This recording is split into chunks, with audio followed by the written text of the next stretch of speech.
Hi friends, this is Raji. Welcome back. Happiness is homemade. தோரம்பருப்பு இல்லாத டிஃபனுக்கு சாம்பார். இஞ்சி, பூண்டு, பச்சை மிளகா, தக்காளி, கடலை, தேங்காய் இதுதான் இதுக்கு தேவையான பொருட்கள். ஒரு கடாயில் எண்ணெய் விட்டு இஞ்சி பூண்டு போட்டு வதக்கிட்டு கொஞ்சம் பச்சை மிளகாவும் போட்டு வதக்கிக்கலாம். காரத்துக்கு ஏற்ற மாதிரி போட்டுக்கலாம். பச்சை மிளகா வதங்கினதுக்கப்புறமா 3 தக்காளி நான் இன்னைக்கு கட் பண்ணி சேர்த்துருக்கேன்.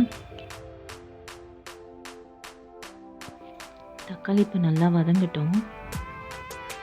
ஒரு 2 மினிட்ஸில் தக்காளி நல்லா வதங்கிடும். இது என்னோடய சைல்ட்ஹுட் மெமரியோட ரெசிபி. எத்தனை இட்லி கொடுத்தாலும் இது கூட நான் சாப்பிட்டுட்ருப்பேன். அவ்வளோ டேஸ்ட்டாக இருக்கும். இட்லி, தோசை இது ரெண்டுத்துக்கும் அட்டகாசமாக இருக்கும். ட்ரை பண்ணி பாருங்கள். தக்காளி இப்போ நல்லா மேஷ் ஆகுது பாருங்கள். இதுதான் ஸ்டேஜ். இப்போ நம்ம கேஸை சுவிட்ச் ஆஃப் பண்ணிடலாம். இது கொஞ்சம் நேரம் ஆறட்டும். அது கூட இப்போ நம்ம எடுத்து வச்சுருக்க கடலை, தேங்காய் போட்டுட்டு இது ஒரு மிக்ஸி ஜாரில் ட்ரான்ஸ்ஃபர் பண்ணிக்கலாம். இது கூட கொஞ்சமாக உப்பு போட்டு நம்ம நைஸாக அரைச்சிட்டு வந்துட போகிறோம். இது கூட இப்போ நான் தண்ணி சேர்க்குறேன். கொஞ்சம் லிக்விடாக இருக்கிற மாதிரி பார்த்துக்கோங்க. ஏன்னா இப்போ நம்ம அதை கொதிக்க விட போகிறோம். இதுக்கு ஒரு கடாயில் எண்ணெய் ஊற்றி 1/2 ஸ்பூன் கடுகு, அது நல்லா பொரிஞ்சதுக்கப்புறமா இது கூட சோம்பு சேர்க்க போகிறோம். ஏன்னா பச்சை மிளகா போட்டிருக்கோம். ஸோ நம்ம சோம்பு குளிர்ச்சிக்காக சேர்த்துக்கலாம். அதுக்கப்புறமா நான் பெரிய வெங்காயம் சேர்த்துருக்கேன். நீங்கள் சின்ன வெங்காயம் இருந்தாலும் கண்டிப்பாக சேர்த்துக்கலாம். ரொம்ப டேஸ்ட்டாக இருக்கும். அப்புறம் கருவேப்பிலை இது போட்டு நம்ம இப்போ நல்லா வதக்கிக்க போகிறோம்.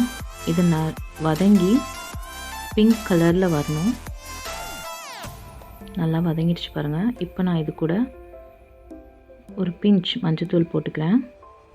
மஞ்சத்தூள் போட்டு ஒரு 20 செகண்ட்ஸ் வதக்கிடுங்க. வதங்கினதுக்கப்புறமா நம்ம அரைச்சி வச்சுருக்கிறத எடுத்து இதில் சேர்க்க போகிறோம். நல்லா சேர்த்துட்டு உங்களுக்கு இன்னும் தண்ணி தேவைப்பட்டுச்சுன்னு நினச்சிங்கன்னா இந்த ஸ்டேஜில் இன்னும் கொஞ்சம் தண்ணி சேர்த்துக்கோங்க. எனக்கு தண்ணியாக தான் இது சாப்பிட பிடிக்கும். ஸோ நான் இன்னும் ஒரு 1/2 கிளாஸ் தண்ணி சேர்த்துக்கிறேன். நல்லா தண்ணி சேர்த்து கலந்து விட்டுக்கலாம். இப்போ நம்ம இதை நல்லா பாயில் பண்ண விட போகிறோம். ஒரு 5 மினிட்ஸ் கழித்து பார்த்தீங்கன்னா நல்லா பபிள்ஸ் வரும். நீங்கள் பயப்படாதீங்க. ஆக்சுவலாக இது கொஞ்சம் நுரைச்சி வந்து தான் அதுக்கப்புறமா கொஞ்சம் அடங்கும். பார்த்தீங்கன்னா கலர் நல்லா சேஞ்ச் ஆகி பபிள்ஸ் வர ஆரம்பிச்சிருச்சு. இப்போ இது ரெடி ஆகிடுச்சு.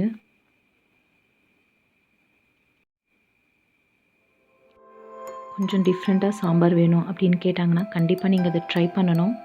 Thanks me later. This is Raji signing off. Bye.